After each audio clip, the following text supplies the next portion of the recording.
Sejumlah pelajar di Kabupaten Pandeglang, Banten nekat menyeberangi jembatan ambruk demi tetap bisa berangkat ke sekolah. Tidak hanya di Pandeglang, sejumlah pelajar di Sika NTT juga harus bertaruh nyawa demi bisa berangkat ke sekolah. Kondisi jembatan yang hampir roboh membahayakan siswa yang menyeberang.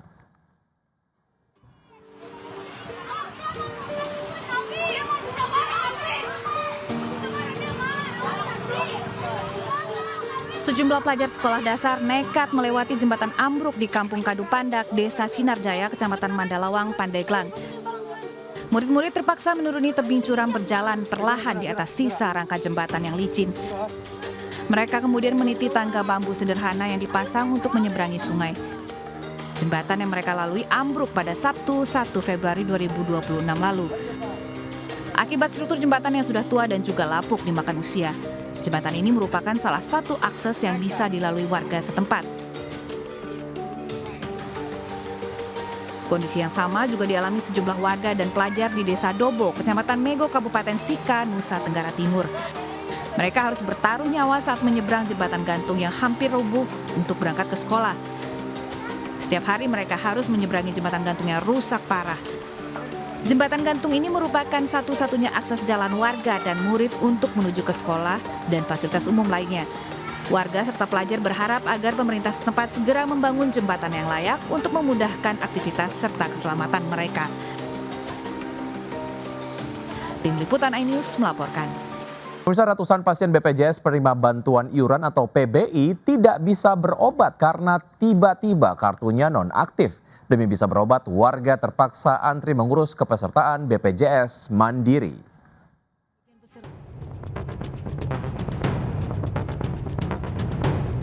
Kantor BPJS Kesehatan di Depok, Jawa Barat dipadati warga sejak pagi tadi.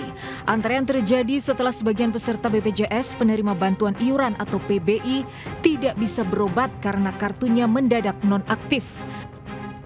Padahal sebagian dari mereka harus cuci darah hingga akan menjalani operasi. Agar tetap bisa berobat, warga rela antre mengurus kepesertaan baru menjadi BPJS Mandiri. Komunitas Pasien Cuci Darah Indonesia yang beberapa pekan terakhir juga menerima ratusan aduan pasien gagal ginjal yang kehilangan akses pengobatan karena status BPJS PBI-nya tiba-tiba nonaktif. Pengaduan membengkak sampai ratusan dari sejumlah pasien di Jawa Tengah, Jawa Timur, Yogyakarta, Jakarta hingga Sumatera. Kepala Humas BPJS Kesehatan Rizky Anugrah mengakui ada sebagian peserta BPJS PBI yang dinonaktifkan. Keputusan ini imbas dari penataan data tunggal Sosial Ekonomi Nasional Kementerian Sosial per 1 Februari kemarin untuk memastikan bantuan iuran dari pemerintah tepat sasaran. Pasien BPJS PBI bisa kembali mengaktifkan kartu mereka dengan mengajukan verifikasi ulang ke Dinas Sosial setempat. Nantinya pasien BPJS PBI yang bisa mengaktifkan kembali kartu mereka hanya kategori miskin dan rentan miskin sesuai verifikasi di lapangan. Kemudian pasien yang memiliki kondisi darurat medis yang mengancam keselamatan jiwa. Tim Liputan iNews melaporkan. Proses normalisasi Kali Ciliwung, Jakarta Timur sudah dimulai dari kemarin. Puluhan rumah yang berada di bantaran kali dalam proses pembongkaran. Terletak di jalan. Puluhan bangunan di bantaran Kali Ciliwung yang terletak di Jalan Taman Harapan, Kramat Jati, Jakarta Timur dibongkar petugas suku dinas sumber daya air. Pembongkaran bangunan dilakukan secara manual karena akses yang sempit. Sebelumnya warga telah meninggalkan rumah mereka usai menerima kompensasi dari pemerintah Provinsi Jakarta. Pembongkaran bangunan bantaran kali adalah bagian dari normalisasi aliran Kali Ciliwung atau pelebaran kali untuk menanggulangi banjir yang sering melanda Jakarta. Selain itu, permukiman warga di sepanjang kali sering juga terendam banjir hingga 2 meter lebih. Terlebih bila mendapatkan kiriman dari wilayah Bogor, Jawa Barat. Dari Jakarta, Rio Manik, iNews melaporkan. Dan kita akan bergabung dengan Naura Syafika untuk laporan langsung kondisi terkini pembongkaran bangunan Kali Ciliwung. Selamat siang Naura, sudah berapa persen pembongkaran bangunan hingga saat ini Naura? Ya, selamat siang Wiki dan pemirsa. Hingga di siang hari ini untuk proyek normalisasi dengan dilakukannya ada pembongkaran bangunan di bantaran Kali Ciliwung ini sudah dilaksanakan dari tadi pagi hari hingga di siang hari ini. Dan memang untuk target harian dari petugas Sudin SDA Jakarta Timur ini, untuk target di lokasi ini ada 20 rumah yang akan dilakukan pembongkaran. Dan salah satunya ini adalah bangunan yang sudah dibongkar untuk lantai atasnya dan nanti akan berlanjut hingga ke lantai bawahnya. Dan untuk bangunan yang ada di belakang juga sudah mulai dilakukan pembongkaran secara manual menggunakan palu yang sudah disediakan. Dan nantinya memang kalau misalnya kita lihat ini memang masih belum full 100% untuk pembongkaran, namun nanti akan bertahap dilakukan pembongkaran full 100% menggunakan alat berat. Namun kalau misalnya kita lihat untuk akses menuju ke sini, ke lokasi, memang untuk akses ini agak sedikit sulit untuk digapai oleh alat berat, sehingga memang saat ini masih dilakukan secara manual. Dan kalau misalnya kita lihat untuk beberapa rumah yang ada di RT 4 tempat kami melaporkan, ini sudah mulai dilakukan pembongkaran oleh petugas Sudin SDA Jakarta Timur. Dan memang untuk lokasinya ini beberapa rumah ini sudah sangat dekat sekali dengan Kali Ciliwung. Ini sekitar ada di 20 hingga 30 meter mereka berjarak dengan Kali Ciliwung. Dan memang setiap tahunnya selalu langganan untuk lokasi ataupun rumah ini untuk banjir yang di Januari kemarin, di Januari 2026 kemarin ini untuk banjir menggenangi rumah ataupun sekitaran di RT 4 ini hingga di 2 meter lebih, sehingga memang untuk warga ini sudah merasakan jenuh, lelah juga pastinya untuk menghadapi banjir setiap saat, setiap tahun yang selalu dirasakan oleh warga yang ada di sini. Dan memang kalau misalnya untuk target 20 rumah ini, tadi kami melihat ada beberapa rumah, tidak hanya di RT 4 ini saja, ada juga di RT 6 ini sudah ditempeli stiker yang bertuliskan bahwa memang untuk bangunan atau rumah ini sudah dibebaskan oleh SDA Jakarta Timur seperti itu. Dan nantinya ini akan bertahap dan berlanjut hingga ke RT 15. Sementara itu, Wiki. Baik, Naura, terima kasih atas informasi yang Anda sudah sampaikan. Selamat bertugas kembali.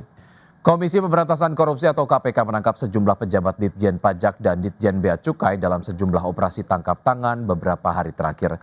Menteri Keuangan Purbaya Yudi Sadewa mendukung upaya bersih-bersih di 2 direktorat di bawah kepemimpinannya. Korupsi KPK. Komisi Pemberantasan Korupsi KPK menggelar operasi tangkap tangan di kantor pelayanan pajak Madya Banjarmasin, Kalimantan Selatan. Sejumlah pejabat diamankan untuk pemeriksaan lebih lanjut terkait dugaan suap perpajakan. OTT di KPP Banjarmasin ini merupakan OTT keempat di tahun 2026 ini.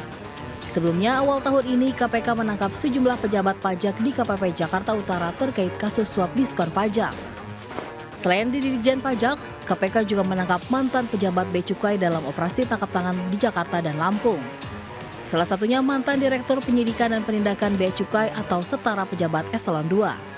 Dari OTT tersebut, KPK sita uang tunai rupiah dan mata uang asing, juga logam mulia sekitar 3 kg. Penangkapan ini terkait dugaan korupsi impor. Menanggapi gencarnya OTT di 2 direktoratnya, Menteri Keuangan Purbaya Yudi Sadewa menyatakan mendukung langkah KPK. Kita lihat apa hasilnya OTT itu. Kalau memang orang pajak dan bea cukai ada yang bersalah, ya harus ditindak secara hukum sesuai dengan peraturan undang-undang yang berada. Akan ada pendampingan hukum dari Departemen Keuangan, tapi tidak dalam bentuk intervensi hukum. Tim Liputan iNews melaporkan. Pemirsa, tidak ada habisnya limbah mengalir di Sungai Jakarta, seperti di aliran Kali Kamal Muara Penjaringan Jakarta Utara, di mana hamparan busa muncul di sepanjang sungai. Sementara di pesisir Cirebon, Jawa Barat, pantai dipenuhi sampah plastik bercampur lumpur.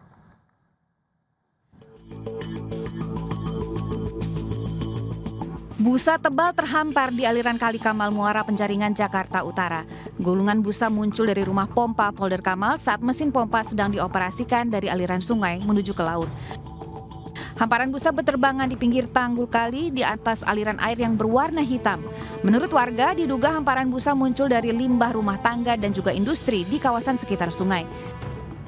Tidak hanya menjadi polusi air, limbah busa pada aliran Kali Kamal yang menuju laut juga berdampak kepada nelayan kerang hijau.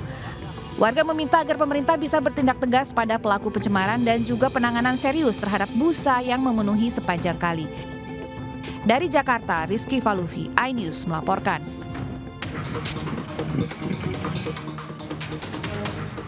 Kota Cirebon, Jawa Barat benar-benar sudah darurat sampah.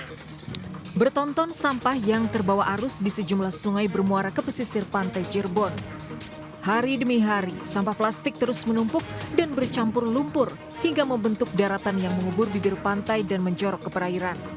Selain merusak pemandangan pantai, tumpukan sampah memicu bau busuk yang mengganggu pengunjung, juga menyulitkan aktivitas para nelayan. Selain akibat ulah warga buang sampah sembarangan ke sungai, volume sampah juga meningkat akibat terbawa banjir di sejumlah kecamatan di Cirebon beberapa pekan terakhir. Wali Kota Cirebon mengakui wilayah yang dipimpinnya diberi sanksi darurat sampah oleh Kementerian Lingkungan Hidup. Pemkot akan melakukan bersih-bersih sampah di pantai dalam waktu dekat. Dari Cirebon, Jawa Barat, Mahardika iNews melaporkan.